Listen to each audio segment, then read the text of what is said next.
ಎಲ್ಲರಿಗೂ ನಮಸ್ಕಾರ. ಕರ್ನಾಟಕ ಪರೀಕ್ಷಾ ಪ್ರಾಧಿಕಾರದ ಅಡಿಯಲ್ಲಿ ನಡೆದಿರುವಂತಹ ಕರ್ನಾಟಕ ರಾಜ್ಯ ಅರ್ಹತಾ ಪರೀಕ್ಷೆ ಕೆಸೆಟ್ 2025ರ ಪರೀಕ್ಷೆಗೆ ಸಂಬಂಧಿಸಿದಂತೆ ಇದೀಗ ಪ್ರಾಧಿಕಾರದ ಕಡೆಯಿಂದ ಅಧಿಕೃತವಾಗಿ ಕೆಸೆಟ್ 2025ರ ಅಂತಿಮ ಫಲಿತಾಂಶವನ್ನ ಬಿಡುಗಡೆ ಮಾಡಿದ್ದಾರೆ. ಪರೀಕ್ಷೆ ಬರೆದಿರುವಂತಹ ಅಭ್ಯರ್ಥಿಗಳು ತಮ್ಮ ಅಂತಿಮ ಫಲಿತಾಂಶವನ್ನ ಕೆ ಅಧಿಕೃತ ವೆಬ್ಸೈಟ್ ಇಂದ ನೋಡ್ಕೊಳ್ಬಹುದು. ನೀವು ಸ್ಕ್ರೀನ್ ಮೇಲೆ ಕಾಣ್ತಾ ಇರೋ ಹಾಗೆ ಕೆಸೆಟ್ 2025ರ ತಾತ್ಕಾಲಿಕ ಫಲಿತಾಂಶ ಪಟ್ಟಿ ಮತ್ತು ಕೆಸೆಟ್ 2025ರ ವಿಷಯವಾರು ಅಂಕಪಟ್ಟಿ ಅಂತ ಎರಡು ಲಿಂಕ್ ಗಳನ್ನ ಕೊಟ್ಟಿದ್ದಾರೆ. ಈ ಎರಡು ಲಿಂಕ್ ಗಳು ಇನ್ನೂ ಕೂಡ ವರ್ಕ್ ಆಗ್ತಾ ಇಲ್ಲ. ಟೆಕ್ನಿಕಲ್ ಪ್ರಾಬ್ಲಮ್ ಆಗಿರೋದ್ರಿಂದ ಇದು ಕೂಡ ನಿಮಗೆ ಕೆಲವು ಗಂಟೆಗಳ ನಂತರ ಕಾಣ್ಲಿಕ್ಕೆ ಸಿಗುತ್ತೆ. ಅದಕ್ಕಿಂತ ಮುಂಚೆ ಈ ಅಂತಿಮ ಫಲಿತಾಂಶಕ್ಕೆ ಸಂಬಂಧಿಸಿದಂತೆ ಕೆಎ ಕಡೆಯಿಂದ ಬಂದಿರುವಂತಹ ಪ್ರಮುಖ ಮಾಹಿತಿಯನ್ನು ನೋಡೋದಾದ್ರೆ, ಮೊದಲನೇದಾಗಿ ಕರ್ನಾಟಕ ರಾಜ್ಯ ಅರ್ಹತಾ ಪರೀಕ್ಷೆ ಕೆಸೆಟ್ 2025ರ ತಾತ್ಕಾಲಿಕ ಫಲಿತಾಂಶಗಳ ಪ್ರಕಟಣೆ ಅಂತ ತಿಳಿಸಿದ್ದಾರೆ.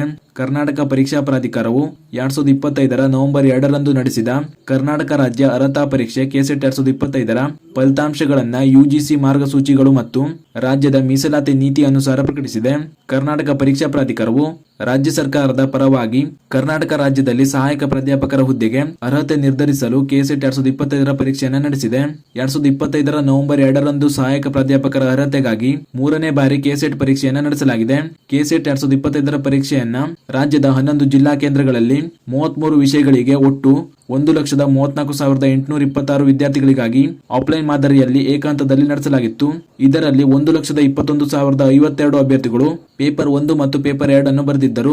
ಪರೀಕ್ಷಾ ವ್ಯವಸ್ಥೆಯನ್ನ ಪಾರದರ್ಶಕಗೊಳಿಸುವ ಸಲುವಾಗಿ ತಾತ್ಕಾಲಿಕ ಕೀ ಉತ್ತರಗಳನ್ನ ಕೆಎ ವೆಬ್ಸೈಟ್ ನಲ್ಲಿ ಪ್ರಕಟಿಸಿ ಆಕ್ಷೇಪಣೆಗಳನ್ನು ಆಹ್ವಾನಿಸಲಾಗಿತ್ತು.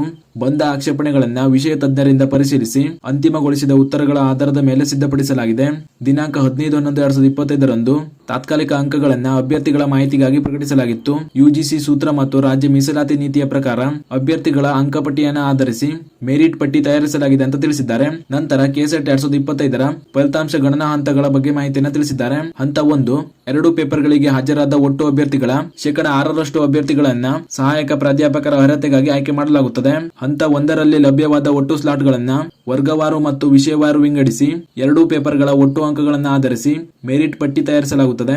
ಅರ್ಹತೆ ಪಡೆಯಲು ಅಭ್ಯರ್ಥಿಗಳು 2 ಪೇಪರ್ಗಳಿಗೆ ಹಾಜರಾಗಿರಬೇಕು ಮತ್ತು ಸಾಮಾನ್ಯ ವರ್ಗದ ಅಭ್ಯರ್ಥಿಗಳು ಒಟ್ಟು ಅಂಕಗಳಲ್ಲಿ ಕನಿಷ್ಠ 40% ಅಂಕಗಳನ್ನು ಗಳಿಸಿರಬೇಕು. ಅಂದ್ರೆ ಒಟ್ಟು 300 ಅಂಕಗಳಿಗೆ ಕನಿಷ್ಠ 120 ಅಂಕಗಳನ್ನ ಕಂಪಲ್ಸರಿ ಆಗಿ ಗಳಿಸಿರಬೇಕಾಗಿರುತ್ತದೆ. ಅದೇ ರೀತಿ ಮೀಸಲಾತಿ ವರ್ಗಗಳ ಅಡಿಯಲ್ಲಿ ಬರುವಂತಹ ಅಭ್ಯರ್ಥಿಗಳಿಗೆ ಒಟ್ಟು ಅಂಕಗಳಲ್ಲಿ ಕನಿಷ್ಠ 35% ಅಂಕಗಳನ್ನ ಗಳಿಸಿರಬೇಕು ಅಂತ ತಿಳಿಸಿದ್ದಾರೆ. ಅದೇ ರೀತಿ ಸ್ಲಾಟ್ ವಿಂಗಡಣೆ ಕುರಿತು ವಿಶೇಷ ಸೂಚನೆಗಳನ್ನು ಕೂಡ ತಿಳಿಸಿದ್ದಾರೆ.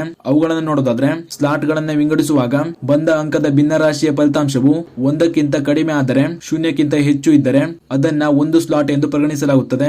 1ಕ್ಕಿಂತ ಹೆಚ್ಚು ಭಿನ್ನರಾಶಿ ಇದ್ದರೆ ಸಮೀಪದ ಪೂರ್ಣಾಂಕವನ್ನ ಪರಿಗಣಿಸಲಾಗುತ್ತದೆ. ಯುಜಿಸಿ ಮಾರ್ಗಸೂಚಿಗಳ ಪ್ರಕಾರ ಯಾವುದೇ ವಿಷಯ ವರ್ಗದಲ್ಲಿ ಕಟ್ ಆಫ್ ಶೇಕಡಾವಾರು ಅಂಕ ಪಡೆದ ಎಲ್ಲಾ ಅಭ್ಯರ್ಥಿಗಳು ಆಯ್ಕೆಯಾಗಿರುತ್ತಾರೆ.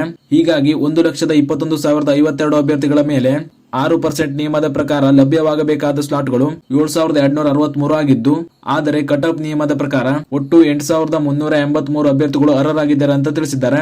ನಂತರ ಪ್ರಕಟಿತ ಮಾಹಿತಿಯಲ್ಲಿ ಒಳಗೊಂಡಿರುವ ವಿವರಗಳ ಬಗ್ಗೆ ಮಾಹಿತಿಯನ್ನು ನೋಡೋದಾದ್ರೆ, ಕೆಎ ವೆಬ್ಸೈಟ್ ನಲ್ಲಿ ಕೆಳಗಿನ ವಿವರಗಳೊಂದಿಗೆ ತಾತ್ಕಾಲಿಕ ಫಲಿತಾಂಶವನ್ನು ಪ್ರಕಟಿಸಲಾಗಿದೆ. ವಿಷಯವಾರು ಮತ್ತು ವರ್ಗವಾರು ನೋಂದಾಯಿತರು, ಪರೀಕ್ಷೆ ಬರೆದವರು, ಅರ್ಹ ಮತ್ತು ಅನರ್ಹ ಅಭ್ಯರ್ಥಿಗಳ ಸಂಖ್ಯೆ, ಸಾಮಾನ್ಯ ಅಭ್ಯರ್ಥಿಗಳಲ್ಲಿ 40% ಅಂಕಗಳು ಮತ್ತು ಮೀಸಲಾತಿ ವರ್ಗದಲ್ಲಿ 35% ಅಂಕಗಳನ್ನು ಪಡೆದ ವಿದ್ಯಾರ್ಥಿಗಳ ವಿವರ, ವಿಷಯವಾರು ಮತ್ತು ವರ್ಗವಾರು ಲಭ್ಯವಿರುವ ಸ್ಲಾಟ್ಗಳು, ಆಯ್ಕೆಗೊಂಡವರ ಸಂಖ್ಯೆ ಮತ್ತು ವಿಷಯ ವರ್ಗವಾರು ಕಟ್ ಆಫ್ ಅಂಕಗಳು, ಅರ್ಹರಾದ ಅಭ್ಯರ್ಥಿಗಳ ಅಪ್ಲಿಕೇಶನ್ ಸಂಖ್ಯೆಗಳು, ಈ ಎಲ್ಲಾ ಮಾಹಿತಿಗಳನ್ನ ಕೆಎ ಅಧಿಕೃತ ವೆಬ್ಸೈಟ್ ನಲ್ಲಿ ಪ್ರಕಟಿಸಲಾಗಿದೆ ಅನ್ನೋದ್ರ ಬಗ್ಗೆ ಮಾಹಿತಿಯನ್ನು ತಿಳಿಸಿದ್ದಾರೆ.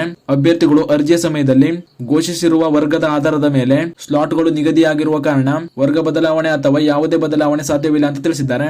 ಅದೇ ರೀತಿ ಈ ನೋಟಿಸ್ ನಲ್ಲಿ ತಿಳಿಸಿರುವಂತಹ ಪ್ರಮುಖ ಮುಖ್ಯ ಸೂಚನೆಗಳು ನೋಡೋದಾದ್ರೆ, ಅರ್ಹ ಅಭ್ಯರ್ಥಿಗಳ ಅರ್ಹತಾ ಮಾನದಂಡಗಳು, ಸ್ವಯಂ ಘೋಷಣೆ ಮತ್ತು ದಾಖಲೆ ಪರಿಶೀಲನೆ ಕೆಸೆಟ್ 2025ರ ಅಧಿಸೂಚನೆ ಪ್ರಕಾರ ನಡೆಯುತ್ತದೆ. ಅರ್ಜಿ ಪ್ರಕ್ರಿಯೆಯಲ್ಲಿ ಅಭ್ಯರ್ಥಿಗಳು ಅಪ್ಲೋಡ್ ಮಾಡಿದ ಮಾಹಿತಿಯ ಸರಿ ಹೊಂದಿಕೆಗೆ ಕೆಎ ಹೊಣೆಗಾರರಲ್ಲ. ಕೆಸೆಟ್ 2025ರ ಪರೀಕ್ಷೆಯನ್ನು ನಡೆಸುವುದು ಮತ್ತು ಫಲಿತಾಂಶ ಪ್ರಕಟಿಸುವುದಕ್ಕೆ ಕೆಎ ಜವಾಬ್ದಾರಿ ಸೀಮಿತವಾಗಿದೆ. ಅರ್ಹತಾ ಪ್ರಮಾಣ ಪತ್ರಗಳನ್ನ ದಾಖಲೆ ಪರಿಶೀಲನೆಯ ನಂತರ ಶೀಘ್ರದಲ್ಲೇ ನೀಡಲಾಗುತ್ತದೆ ಅಂತ ಈ ರೀತಿ ಕೆಲವು ಪ್ರಮುಖ ಸೂಚನೆಗಳನ್ನ ಕೂಡ ತಿಳಿಸಿದ್ದಾರೆ. ಈ ಎಲ್ಲಾ ಮಾಹಿತಿಗಳು ಇರುವಂತಹ ಈ ನೋಟಿಸ್ ನ ನೀವು ಕೆಇಎ ಅಧಿಕೃತ ವೆಬ್ಸೈಟ್ ಇಂದ ಡೌನ್ಲೋಡ್ ಮಾಡಿ ನೋಡ್ಕೊಳ್ಬಹುದು, ಅಥವಾ ನಮ್ಮ ಟೆಲಿಗ್ರಾಮ್ ಚಾನಲ್ ನಲ್ಲಿ ಕೂಡ ಹಾಕಿರ್ತೀನಿ, ಅಲ್ಲಿಂದ ಕೂಡ ಡೌನ್ಲೋಡ್ ಮಾಡಿ ನೋಡ್ಕೊಳ್ಬಹುದು. ಆದಷ್ಟು ಬೇಗ ಕೆಇಎ ಅಧಿಕೃತ ವೆಬ್ಸೈಟ್ ನಲ್ಲಿ ನಿಮ್ಮ ಈ ಕೆಸೆಟ್ 2025ರ ಅಂತಿಮ ಫಲಿತಾಂಶದ ಪಟ್ಟಿ, ಅಂತಿಮ ಸ್ಕೋರ್ ಕಾರ್ಡ್ ಹಾಗೂ ಈ ಕೆಸೆಟ್ 2025ರ ನಿಮ್ಮ ವಿಷಯವಾರು ಕಟ್ ಆಫ್ ಲಿಸ್ಟ್ ನ ಕೂಡ ನೋಡ್ಕೋಬಹುದು. ಈಗಾಗಲೇ ಈ ಎಲ್ಲಾ ವಿಷಯಗಳಿಗೆ ಸಂಬಂಧಿಸಿದಂತೆ ಲಿಂಕ್ ಗಳನ್ನ ಪ್ರೊವೈಡ್ ಮಾಡಿದ್ದಾರೆ, ಆದ್ರೆ ಕೆಲ ಲಿಂಕ್ ಗಳು ಇನ್ನೂ ಕೂಡ ಆಕ್ಟಿವ್ ಆಗಿಲ್ಲ. ಆದಷ್ಟು ಬೇಗ ಈ ಎಲ್ಲಾ ಲಿಂಕ್ ಗಳನ್ನ ಆಕ್ಟಿವ್ ಮಾಡಲಾಗ್ತದೆ. ಅರ್ಹತೆ ಪಡೆದಿರುವಂತಹ ಎಲ್ಲಾ ಅಭ್ಯರ್ಥಿಗಳಿಗೆ ಕಂಗ್ರಾಚುಲೇಷನ್ ಅಂತ ಹೇಳ್ತಾ, ಇದೇ ರೀತಿ ಮುಂಬರುವಂತಹ ಮಾಹಿತಿಗಳಿಗಾಗಿ ಚಾನಲ್ ನ ಸಬ್ಸ್ಕ್ರೈಬ್ ಮಾಡಿಟ್ಕೊಳ್ಳಿ ಅಂತ ಹೇಳ್ತಾ ಈ ವಿಡಿಯೋನ ಇಲ್ಲಿಗೆ ಮುಗಿಸ್ತಾ ಇದ್ದೀನಿ. ಧನ್ಯವಾದಗಳು.